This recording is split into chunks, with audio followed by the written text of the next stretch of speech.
Halo Bapak Ibu, saudara-saudari sekalian. Bersama saya lagi Chandra Teja dari channel Kristen Ngakunya. Channel yang membahas kekristenan yang murni, terbebas dari klinik dan pemahaman yang melenceng. Bagi Anda yang belum subscribe channel saya, silakan subscribe channel saya, tekan loncengnya agar Anda dapat notifikasi setiap kali saya mengupload video-video saya. Oke, pada kesempatan kali ini saya akan membahas sebuah topik yang menarik lagi, yaitu Kristen Doraemon. Ya, Kristen Doraemon.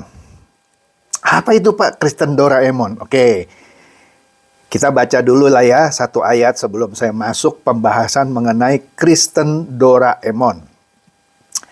Ayatnya saya ambil dari Yohanes 15 ayat 7.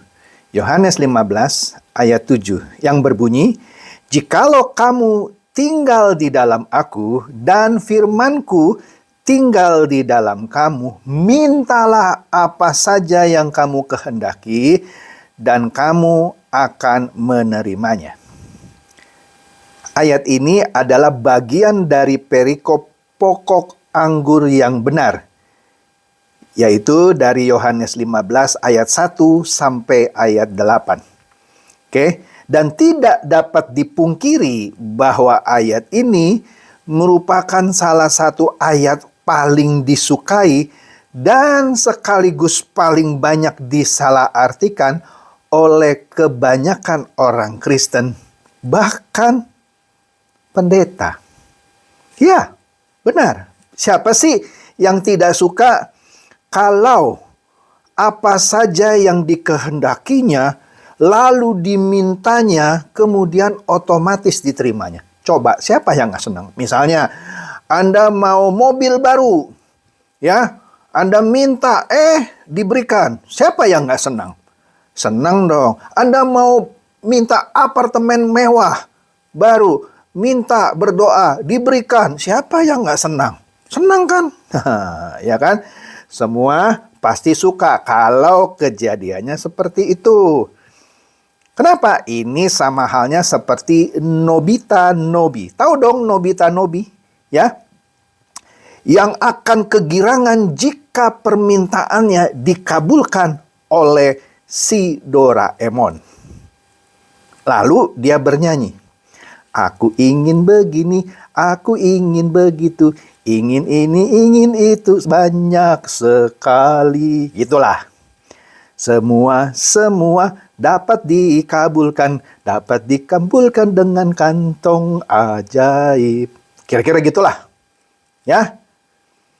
La la la, la la la, aku sayang sekali Doraemon. Familiar kan lagu anak-anak itu? Sayang saya kurang pintar bernyanyi gitu ya. Tapi lagunya seperti itu. Ya, Nobi itu ingin begini, ingin begitu. Banyak sekali maunya dia. Semuanya dia dapat dikabulkan. Ya, melalui apa? Kantong ajaib. Sehingga dia sayang tuh sama si Doraemon gitu. Jadi, tidak sedikit juga orang Kristen yang mau ini, mau itu, kemauannya banyak sekali. Ya, dan dia merasa Tuhan Yesus itu seperti kantong ajaib gitu. Yang tinggal minta, dapat. Ya kan? Nah, udahlah ngaku aja ya. Apa-apa kok, saya juga dulu begitu. Ya. Nah, teologi kemakmuran paling sering mengeksploitasi ayat ini. Sekaligus menjadi ayat andalannya untuk membuktikan bahwa melalui ayat ini Tuhan itu sayang kepada anak-anaknya dan memberikan apa saja yang diminta oleh anak-anaknya. Ya, sebenarnya tidak salah sih kalau Tuhan sayang sama anak-anaknya. Pastilah Tuhan sayang sama anak-anaknya. Ya. Dan juga menurut persepsi kebanyakan orang Kristen, pastilah apa saja yang diminta oleh anak-anaknya pasti akan diberikan, ya kan? Tetapi jangan lupa di ayat itu ada dua syarat yang sebenarnya sudah dituliskan secara eksplisit bahkan di awal ayat itu. Apa itu dua syaratnya? Jikalau kamu, satu, tinggal di dalam aku, tinggal di dalam Tuhan. Dan yang kedua, firman Tuhan atau firmanku ada di dalam kamu, ada di dalam kita. Dua syarat itu disebutkan di awal ayat itu. Pertanyaannya, dan atau sebut saja masalahnya, tidak sedikit orang Kristen dan bahkan pendeta yang dengan mudahnya atau dengan seenaknya mendefinisikan dua syarat itu sesuai dengan kehendak hatinya. Mereka yakin sekali begitu mereka menjadi orang Kristen, katanya, mereka otomatis tinggal di dalam Tuhan. Dan otomatis firman Tuhan tinggal di dalam mereka. Jadi mereka menganggap dua syarat itu sebagai syarat yang mudah dan sudah otomatis gitu, ya kan? Begitu jadi Kristen, mereka yakin dia sudah tinggal di dalam Tuhan. Padahal belum tentu. Dan begitu jadi orang Kristen, dia merasa firman-Nya ada di dalam dirinya. Padahal belum tentu. Ya. Jadi jelas tidak demikian. Tidak otomatis kalau Anda jadi orang Kristen gitu ya, maka Anda otomatis tinggal di dalam Tuhan. Banyak kok orang Kristen yang kerjaannya menyakiti hati orang lain. Ya, memfitnah orang lain, menipu orang lain, membuat orang susah. Jadi dari mana bisa bilang tinggal di dalam Tuhan, tapi kehidupannya sehari-harinya banyak merugikan orang lain. Jadi nggak benar dong. Oke. Nah, kemudian ya tadi sudah jadi orang Kristen tapi tetap mencuri. Ya belum tinggal dalam Tuhan dong. Cuman KTP Anda saja yang Kristen tetapi masih suka mencuri, ya. Otomatis dengan demikian firman Tuhan belum tinggal di dalam Anda, ya. Begitu juga yang tadi saya katakan masih suka menipu, sombong, menginginkan milik orang lain, tidak hormat kepada orang tua, dan masih banyak lagi.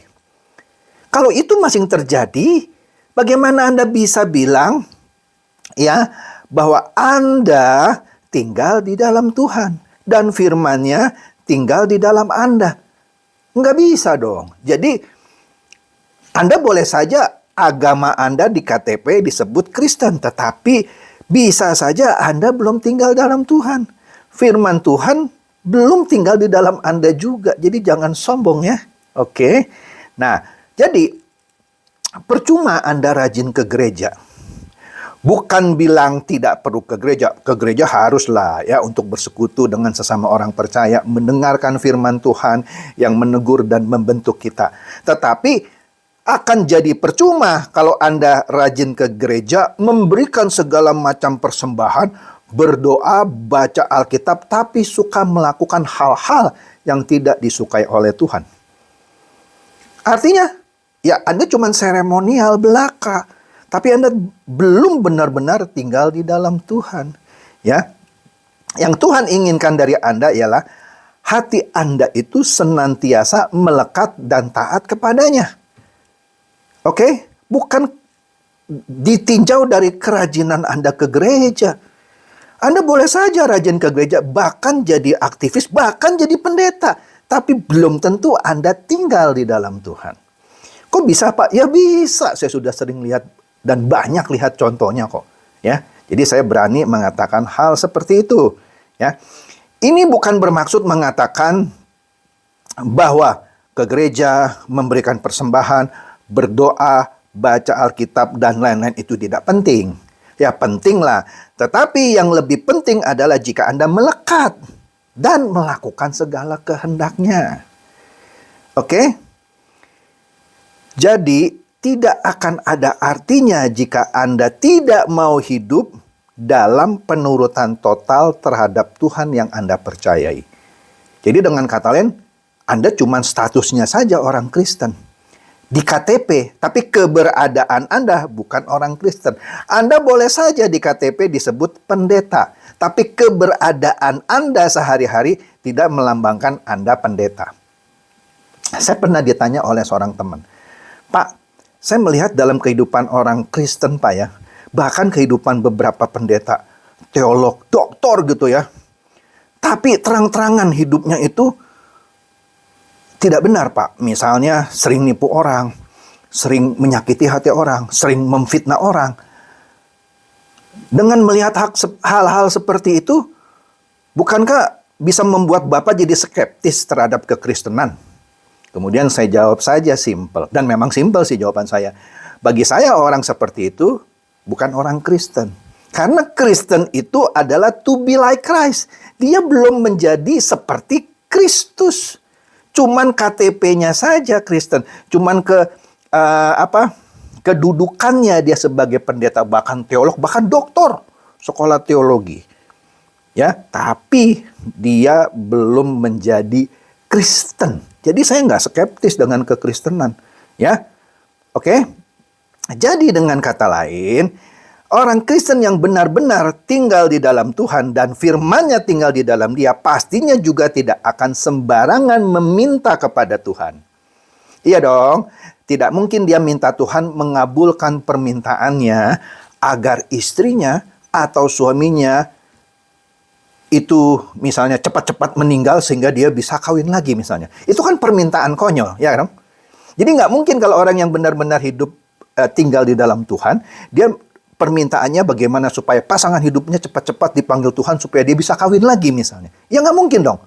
Kalau ada orang yang begitu ya artinya dia belum tinggal di dalam Tuhan. Ya. Begitu juga tidak mungkin juga orang Kristen yang malas belajar ya, tapi kencang berdoa dengan Tuhan minta supaya dia lulus ujian. Ya, itu artinya dia belum tinggal di dalam Tuhan. Firman Tuhan belum tinggal dalam dia. Dia malas. Tapi mengandalkan doa supaya lulus ujian padahal dia malas belajar. Ya nggak bisa lah. Jadi jangan pakai ayat itu sembarangan juga gitu ya. Nah, begitu juga orang yang malas bekerja tapi kencang doanya supaya Tuhan mempromosikan jabatannya gitu. Ya elah, itu artinya orang itu tidak tinggal dalam Tuhan. Malas tapi berdoanya kencang minta naik jabatan. Ya. Atau minta perutnya six pack tapi malas berolahraga. Cuman berdoa saja minta sama Tuhan supaya perutnya six pack. Kan katanya minta apa saja akan dikabulkan. Ya nggak begitu dong. Oke? Jadi orang yang benar-benar tinggal di dalam Tuhan dan firman Tuhan tinggal di dalam dia tidak akan cepat menyalahkan Tuhan atas masalah-masalah yang mungkin diizinkan terjadi atas dirinya. Atau ketika apa yang dia minta tidak didapatkannya. Ya. Atau sembarangan menengking masalah-masalah untuk segera enyah dari kehidupannya bermodalkan ayat tadi gitu ya. Seakan-akan kalau dia tengking, dia doakan masalah itu berlalu. Enggak lah, harus dihadapi masalah itu ya. Karena biasanya kalau ada masalah yang diizinkan Tuhan, justru itulah untuk kebaikan orang itu. Misalnya supaya orang itu lebih tahan cobaan, supaya orang itu lebih sabar, dan sebagainya. Disitulah biasanya Tuhan memberikan masalah untuk kebaikan orang itu. Jadi jangan sembarangan menengking masalah atas nama ayat tadi gitu, apa saja yang diminta akan diberikan gitu ya. Karena bisa saja masalah itu justru vitamin kehidupan Anda, ya. Karena Allah bekerja dalam segala sesuatu untuk mendatangkan kebaikan bagi mereka yang mengasihi Dia.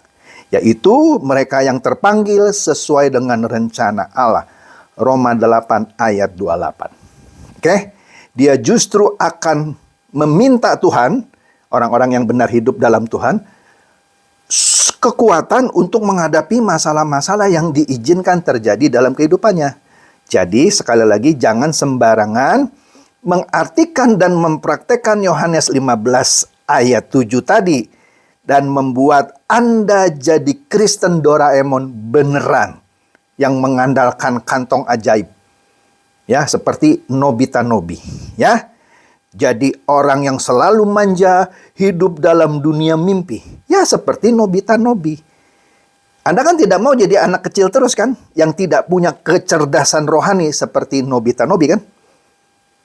Oleh karena itu, ya, mulai sekarang pahami dulu. Dan benar-benar Anda hidup di dalam Tuhan dan biarlah firman Tuhan hidup dalam Anda. Kalau itu sudah terjadi, saya yakin Anda pun tidak akan sembarangan meminta sesuatu yang tidak berkenan di hadapan Tuhan, ya. Jadi orang yang benar-benar tinggal di dalam Tuhan dan firman-Nya ada di dalam dia, maka dia juga tidak akan sembarangan meminta. Ya. Demikian, semoga ini mencerdaskan dan mencerahkan. Silakan share video saya ini kepada teman-teman, sahabat atau kerabat supaya mereka tambah cerdas dan tambah tercerahkan. Shalom.